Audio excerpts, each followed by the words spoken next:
Alors, on a tous vécu ce Covid et on a tous mesuré l'accélération de l'e-commerce. On dit souvent qu'en 5 mois de Covid, on a accéléré sur l'équivalent de 5 années.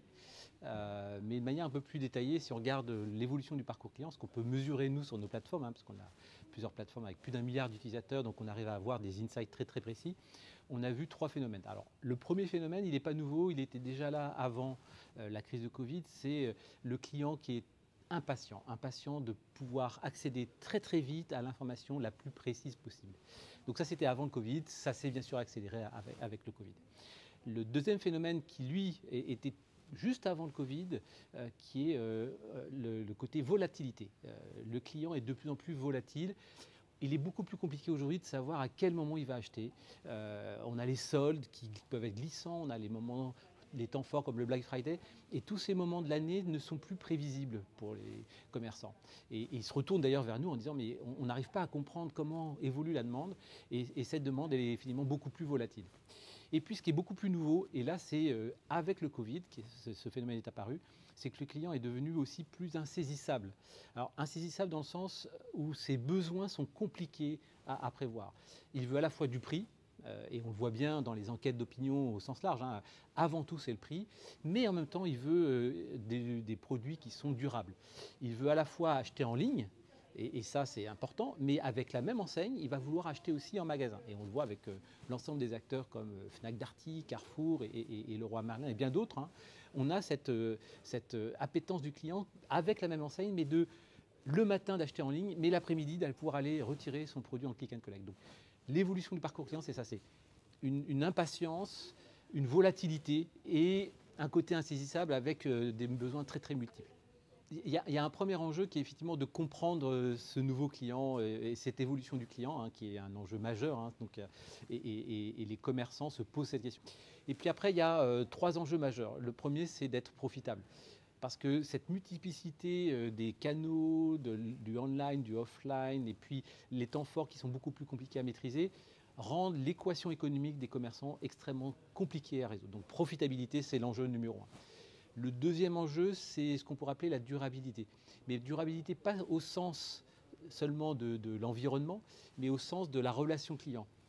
On ne peut pas juste compter sur le fait d'acquérir un client à chaque fois qu'il a une intention d'achat. Il faut le fidéliser dans le temps. Et la fidélisation passe par l'expérience du retailer, du commerçant, et construire une expérience sans friction qui fait que le client, à la fin de son expérience, se dira bien sûr, j'ai eu mon produit au prix le plus intéressant et éventuellement un produit durable, mais j'ai aussi une expérience client qui m'attache à cette enseigne. Et on a fait une étude très importante sur les 2 dernières années qui s'appelle The Messy Middle en anglais et qui explique un peu le parcours client complexe et que le critère numéro 1 de fidélité à une enseigne, c'est l'expérience client. Donc durabilité à travers l'expérience client. Et puis enfin, le troisième enjeu, c'est la responsabilité. Et responsabilité, là, on touche à ce qui est au cœur de la relation entre un commerçant et un client, qui est la donnée. Les clients sont d'accord pour donner la donnée, mais ils ont besoin d'une confiance absolue dans la manière dont ces données sont bien sûr traitées, sécurisées, conservées et utilisées derrière. Je crois qu'aujourd'hui, il n'y a pas un commerçant qui ne comprend pas ce que j'ai présenté et qui n'a pas conscience de ces enjeux, de l'évolution du parcours client et de l'importance pour eux d'appréhender cette nouvelle équation qu'on peut appeler omnicanal ou omnicommerce.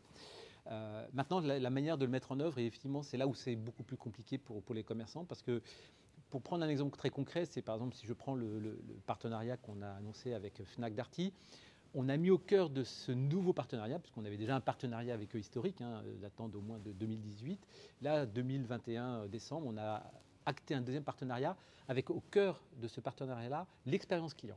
Et pourquoi l'expérience client? Parce qu'effectivement, vous le dites, la donnée est importante. Quand on parle d'expérience client, il faut parler de données.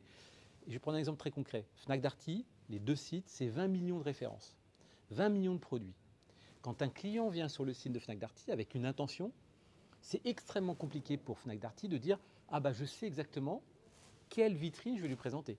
Je sais que je vais lui présenter tel produit ou tel autre produit. » Donc il y a un enjeu pour Fnac Darty d'utiliser la donnée pour savoir quand un client arrive sur son site, quelle offre je vais lui présenter. Et on a au cœur du partenariat une solution donc, qui s'appelle Google Retail Search.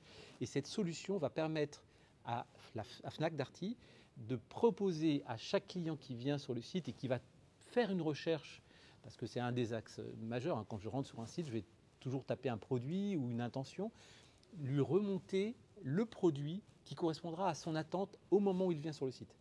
Et donc on met sur le site de Fnac Darty le meilleur de la solution Google Search avec les données de Fnac Darty qui vont venir en fait nourrir le moteur de recherche et permettre d'avoir le lien entre ce client qui vient et les 20 millions de références qui sont extrêmement compliquées. Donc ça, c'est un exemple concret de la donnée, mais qui montre effectivement cet enjeu de mettre la donnée au cœur de la réponse qu'apportent les commerçants à chaque visite client. Donc j'ai parlé de Google Retail Search, qui est cette brique technologique, mais qui est plus qu'un outil technologique, qui est un savoir-faire qu'on met en commun avec Fnac Darty pour leur permettre d'utiliser leurs données et d'utiliser notre savoir-faire quand on traite une requête. Hein. C'est beaucoup plus complexe que d'avoir des mots-clés. Il s'agit de comprendre la sémantique de la requête. Il y a un deuxième pilier qui est sur l'analyse de la donnée, parce qu'on peut avoir beaucoup de données, et Fnac Darty en a beaucoup, mais on peut avoir des difficultés à l'exploiter, parce qu'il faut pouvoir l'exploiter rapidement. Et là, il y a une solution qui s'appelle BigQuery, qui permet justement au sein de ce qu'on appelle les data lakes et des données qui sont énormes, de pouvoir aller chercher très vite la donnée pertinente. Il y a un enjeu de vitesse pour pouvoir ensuite prendre des décisions. Et donc, par exemple, on peut appliquer ça dans le domaine du SAV, par exemple, qui permet d'améliorer les temps de réponse du SAV avec ce qu'a fait Fnac Darty, qui permet de traiter beaucoup plus vite. Quand il y a une demande de SAV, est-ce que je dois la traiter à distance ou est-ce que j'envoie une équipe qui va réparer ? Et grâce à ces analyses de données en temps réel avec BigQuery, ils sont capables de prendre des décisions beaucoup plus rapides. Et Fnac Darty a ainsi diminué de 50% ses visites et ses déplacements qui n'étaient pas nécessaires parce que simplement ils pouvaient faire un traitement à distance. Et puis le troisième pilier, quand on parle de données, on parle aussi de compétences parce que la donnée nécessite non seulement de l'analyse de données, des compétences techniques, des compétences en machine learning, intelligence artificielle, et ces compétences aujourd'hui elles sont rares sur le marché. Nous, Google, on est une société technologique. On a 2/3 de nos effectifs qui sont des ingénieurs. Donc on est capable d'apporter ce savoir-faire et on a ce troisième volet dans le partenariat avec Fnac Darty qui est de les former et les accompagner pour être autonomes dans l'utilisation de ces outils.